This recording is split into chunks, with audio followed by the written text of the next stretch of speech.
नमस्कार दोस्तों, स्वागत है आपका आपके अपने YouTube चैनल पर जहां आप प्रतियोगी परीक्षाओं की प्रैक्टिस करते हैं और अपनी तैयारी को और भी बेहतर करते हैं। तो शुरू करते हैं आज का प्रश्न है संयुक्त राष्ट्र संघ यूएनओ की स्थापना कब हुई? तो सही आंसर होगा द्वितीय विश्व युद्ध के बाद विश्व शांति बनाए रखने हेतु 24 अक्टूबर 1945 को यूएनओ की स्थापना हुई। अगला प्रश्न, भारत में संघीय व्यवस्था तथा शासन प्रणाली का आधार किस अधिनियम पर है? तो सही आंसर होगा ऑप्शन सी 1935 का भारत सरकार अधिनियम। भारत सरकार अधिनियम 1935 ने संघीय ढांचे का आधार दिया और प्रांतों में स्वायत्त शासन लागू किया। अगला प्रश्न, भारतीय संविधान सभा के कुल कितने अधिवेशन हुए? तो सही है आंसर ऑप्शन सी 11। संविधान सभा ने अपने कार्यकाल में 11 अधिवेशन किए, दिसंबर 1946 से नवंबर 1949 तक। अगला प्रश्न है भारतीय संविधान के निर्माण के समय संवैधानिक सलाहकार कौन थे? तो सही आंसर है option C B N. Rao. Sir B N. Rao संविधान सभा के कानूनी सलाहकार थे। अंबेडकर ड्राफ्टिंग कमेटी के अध्यक्ष थे। अगला प्रश्न, भारतीय संविधान की प्रस्तावना में समाजवादी शब्द किस संशोधन द्वारा जोड़ा गया? तो सही आंसर है ऑप्शन सी 42वां संविधान संशोधन। 42वें संविधान संशोधन 1976 द्वारा प्रस्तावना में समाजवादी और धर्मनिरपेक्ष शब्द जोड़े गए। अगला प्रश्न, भारत को धर्मनिरपेक्ष राज्य किसके द्वारा घोषित किया गया?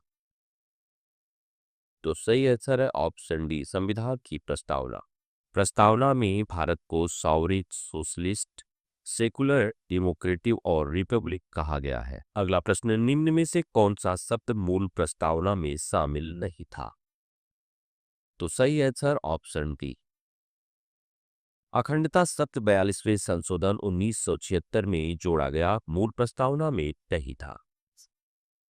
अगला प्रश्न, भारत की संघात्मक व्यवस्था किस देश से प्रेरित है? तो सही answer option B Canada. Bharat की संघात्मक ढांचे और केंद्र व राज्यों में शक्तियों के विभाजन की प्रेरणा कनाडा के संविधान से ली गई है। अगला प्रश्न, संविधान सभा द्वारा स्थापित मौलिक अधिकार और अल्पसंख्यकों हेतु सलाहकार समिति के अध्यक्ष कौन थे? तो सही आंसर ऑप्शन सी सरदार वल्लभ भाई पटेल। संविधान सभा ने अनेक समितियां गठित की थी। मौलिक अधिकारों व अल्पसंख्यकों के हितों पर सुझाव देने हेतु गठित समिति के अध्यक्ष सरदार वल्लभ भाई पटेल। अगला प्रश्न, सभी व्यक्ति पूर्णतः और सामान्य रूप से मनुष्य हैं, इस सिद्धांत को क्या कहते? सही आंसर ऑप्शन बी सार्वभौमिकता। यह सिद्धांत बताता है कि मानवाधिकार सभी व्यक्तियों को जन्म से प्राप्त होते हैं, इसलिए इसे सार्वभौमिकता कहा जाता है। अगला प्रश्न, भारत में धर्मनिरपेक्ष शब्द का सही अभिप्राय क्या है? तो सही आंसर है ऑप्शन सी भारत में राज्य का कोई धर्म नहीं है। भारत में राज्य सभी धर्मों के प्रति समान दूरी रखता है और किसी धर्म को अपना धर्म घोषित नहीं करता। अगला प्रश्न, भारत में लौकिक सार्वभौमिकता का कारण प्रस्तावना की शुरुआत किन शब्दों से होती है? सही आंसर ऑप्शन सी हम भारत के लोग। प्रस्तावना हम भारत के लोग से आरंभ होती है, जो दर्शाता है कि सत्ता का स्रोत जनता है, इसलिए भारत में लौकिक सार्वभौमिकता है। अगला प्रश्न, प्रस्तावना में समाजवादी शब्द कब जोड़ा गया? तो सही आंसर ऑप्शन सी 42वां संशोधन 1976 के 42वें संविधान संशोधन द्वारा प्रस्तावना में समाजवादी, धर्मनिरपेक्ष और अखंडता शब्द जोड़े गए। अगला प्रश्न, निम्नलिखित में से कौन सा भारतीय संविधान की प्रस्तावना में उल्लिखित नहीं है? तो सही आंसर ऑप्शन बी। प्रस्तावना में 3 प्रकार के न्याय, सामाजिक, आर्थिक व राजनैतिक का वर्णन है, धार्मिक न्याय का उल्लेख नहीं है। अगला प्रश्न, निम्नलिखित में से कौन सा शब्द भारत के संविधान की उद्देशिका में नहीं है? तो सही आंसर ऑप्शन डी लोक कल्याण। भारतीय संविधान की प्रस्तावना में निम्न प्रमुख शब्द शामिल है। समाजवादी। 42वें संविधान संशोधन 1976 में जोड़ा गया। पंथ निरपेक्ष। यह भी 42वें संविधान संशोधन और 1976 द्वारा जोड़ा गया। लोकतंत्र प्रारंभ से ही प्रस्तावना में मौजूद है, परंतु लोक कल्याण शब्द प्रस्तावना में नहीं लिखा गया है।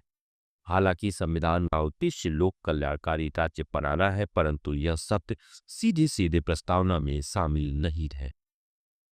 अगला प्रश्न, प्रस्तावना में कितने प्रकार के न्याय का प्रावधान किया गया है?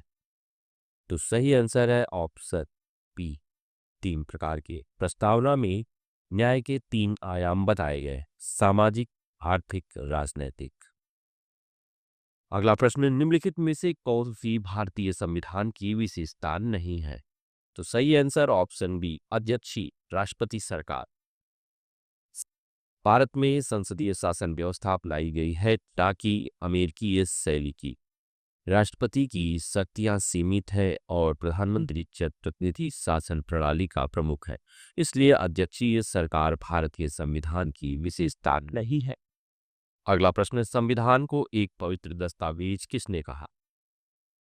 तो यह कहा है डॉक्टर भीमराव अंबेडकर ने। Option C.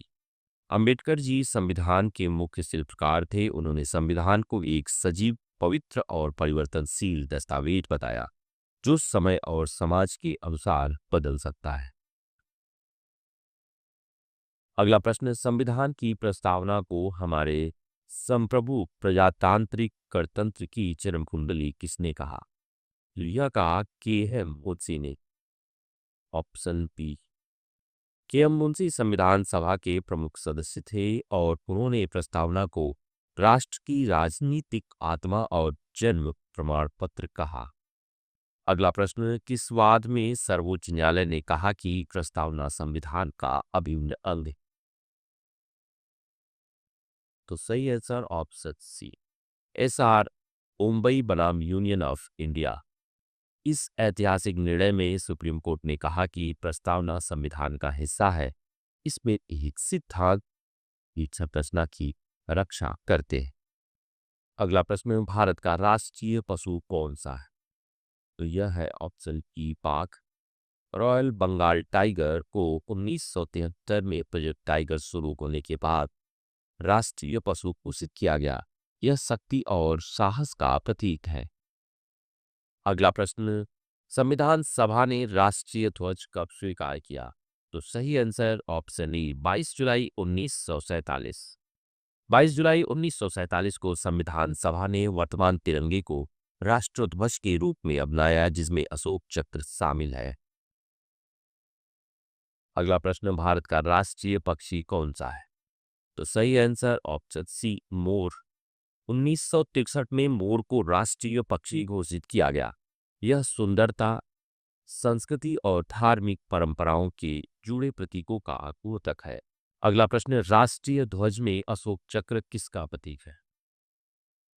तो सही आंसर ऑप्शन बी, सत्य और न्याय। ध्वज के मध्य 24 तिल्लियों वाला अशोक चक्र सत्य की निरंतर प्रगति, न्याय और गति का प्रतिनिधित्व करता है। अगला प्रश्न, किसी क्षेत्र को संघ में मिलने या नया राज्य बनाने की शक्ति किसे है? तो सही आंसर है ऑप्शन डी। आर्टिकल 2 और 3 के अनुसार सीमा परिवर्तन, नया राज्य, समाकलन, नाम परिवर्तन सभी अधिकार संसद को प्राप्त राष्ट्रपति के प्रस्ताव को सिफारिश हेतु भेजता है।